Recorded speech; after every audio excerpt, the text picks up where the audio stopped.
Olá, seja muito bem-vindo ao canal Aline Quinto Psicanalista.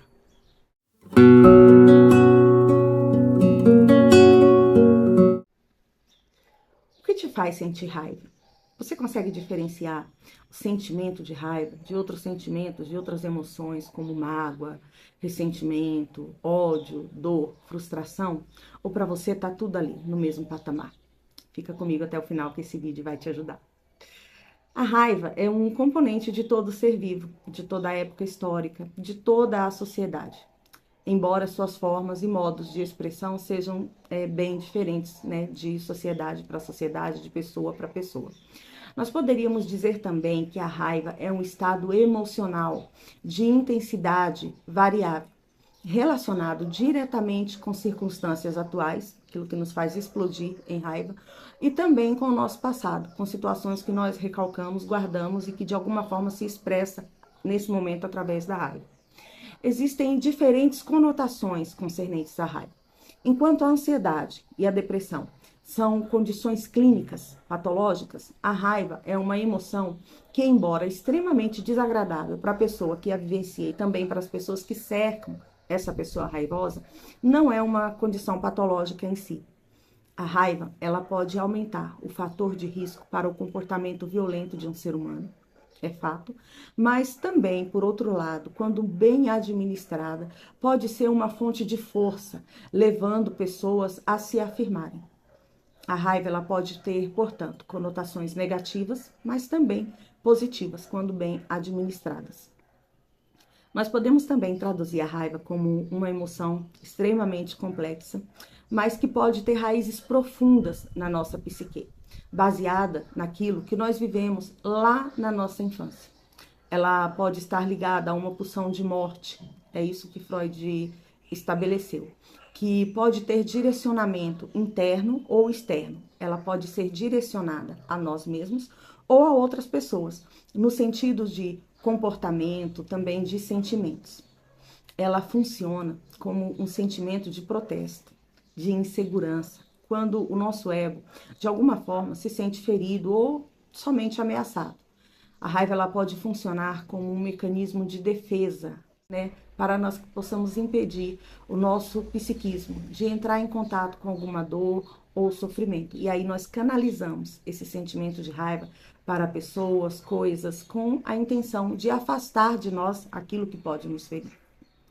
O consultório psicanalítico, ele é um ambiente riquíssimo de uma gama de emoções. Mas eu posso afirmar que talvez nenhuma emoção apareça mais insistentemente no consultório do que a raiva. E, além de ela aparecer de uma forma muito insistente, ela também aparece de formas diferentes, revestida aí de diversos disfarces. Por exemplo, imagine uma mulher que ela descobre uma raiva inexplicável contra o seu parceiro. E ela não pode manifestar essa raiva contra ele.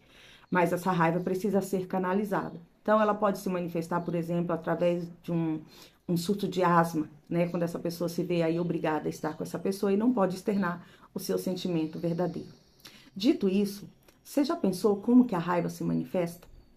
Como qualquer um de nós pode confirmar, a raiva, ela se manifesta, ela é sentida, recebida por nós de uma maneira imediata. É aquele sentimento que vem de uma forma imediata.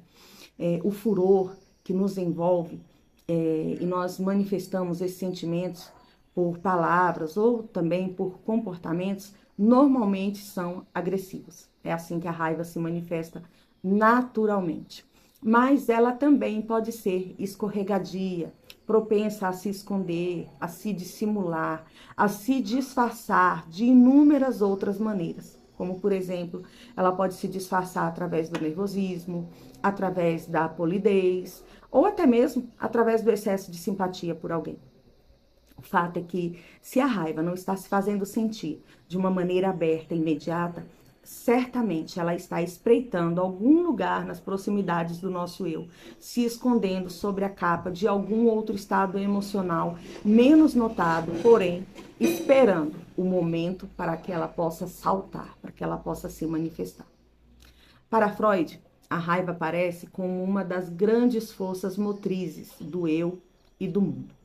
Por exemplo, estudando comportamentos de bebês, Freud aponta que o grito de um bebê com alguma necessidade, ou até mesmo de uma criança raivosa, anuncia uma lacuna entre uma necessidade e a sua satisfação. E essa necessidade, ela se torna mais difícil de suportar quanto mais tempo ela é sustentada. Normalmente, ao nos desenvolvermos, nos amadurecermos, né, nós desenvolvemos a habilidade física e emocional de nos distanciar desse estado de desamparo. À medida que nós vamos crescendo, nós vamos adquirindo autonomia mental, corporal, somos cada vez mais capazes de nos ajudar e de buscar suprir aquilo que nós desejamos, aquilo que nos é necessário. Mas e quando isso não acontece? Quando buscamos e não temos essa necessidade suprida? Aí nós podemos explodir em raiva. O bebê, a criança, ela chora, ela faz birra, e nós adultos? Fica feio chorar, né? Fica feio fazer birra.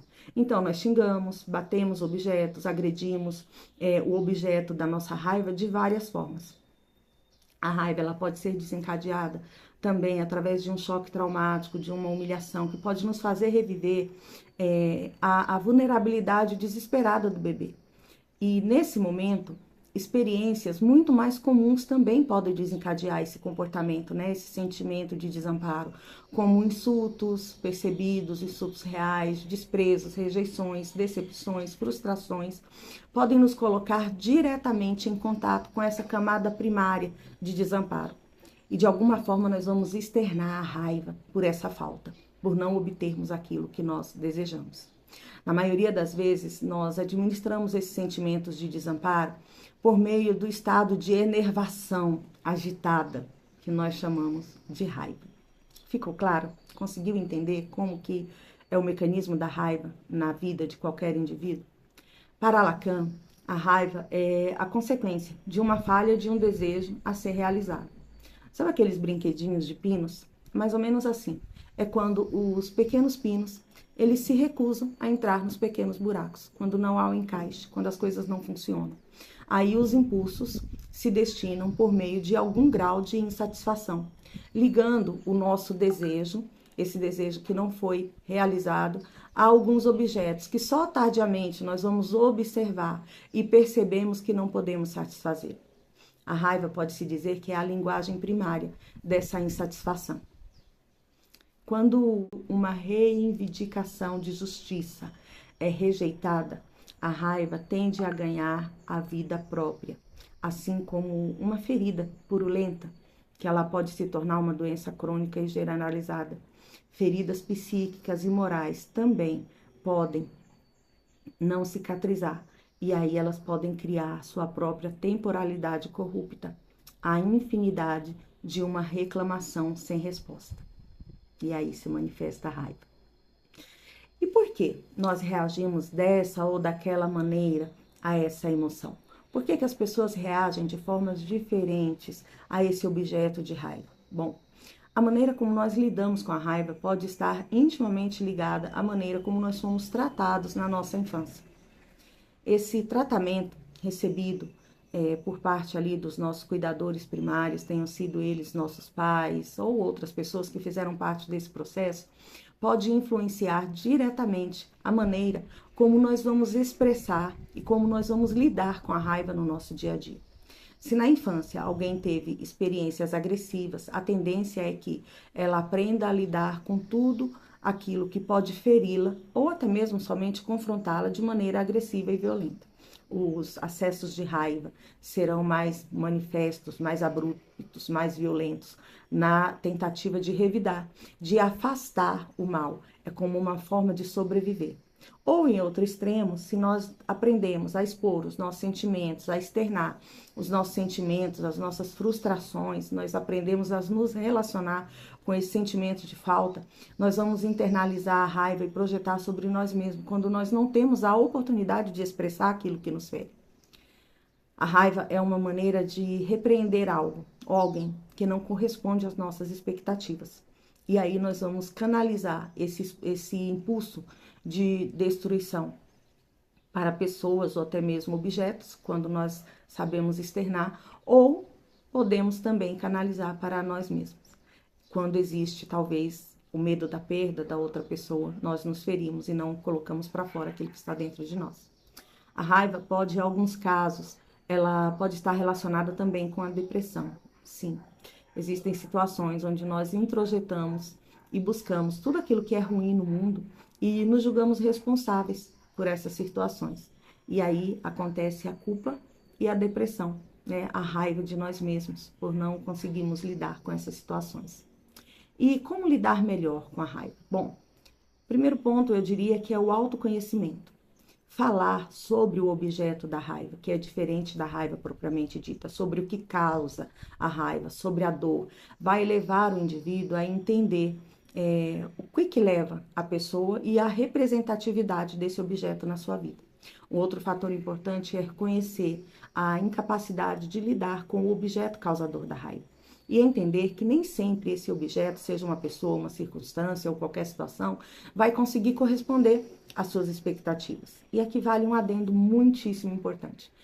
Quando nós direcionamos a nossa raiva para nós mesmos, é importante avaliar por que eu mereço ser destruído, por que esse sentimento autodestrutivo a meu respeito, por que eu estou me punindo. E aí você começa a se relacionar com o objeto da raiva. Se nós pudermos resumir tudo o que foi dito aqui, a raiva na realidade é uma emoção que faz parte da composição de todo ser humano. E ela pode funcionar como uma mola propulsora, como força, ou também como algo destrutivo. E tudo vai depender do quê? Vai depender da maneira como nós lidamos com a raiva. Expressar a raiva é necessário, é vital, mas quando nós lidamos bem com ela, é saudável. O oposto também é verdade. Quando não sabemos lidar com ela, nós vamos expressar assim, mas de uma maneira destrutiva. Sem a raiva, não criamos competitividade. A raiva precisa acontecer. O problema é quando ela é excessiva, quando ela é descontrolada, porque aí ela vai demonstrar a dificuldade que determinada pessoa tem de lidar com determinado objeto, com determinada frustração, com determinada falta, como ela reage àquilo que ela não obtém. A raiva é uma emoção poderosa. Ela pode ser complexa de lidar, mas com o autoconhecimento, com o apoio necessário, com uma escuta assertiva e principalmente uma atenção voltada para o objeto da raiva, nós podemos lidar com a raiva de uma maneira saudável e lidar com a raiva de uma maneira construtiva. Vai depender como nós trabalhamos com isso. Quando nós conseguimos direcionar melhor essa energia, tudo vai ser benéfico para nós e para as pessoas que estão à nossa volta. E aí eu quero te perguntar, como você se vê?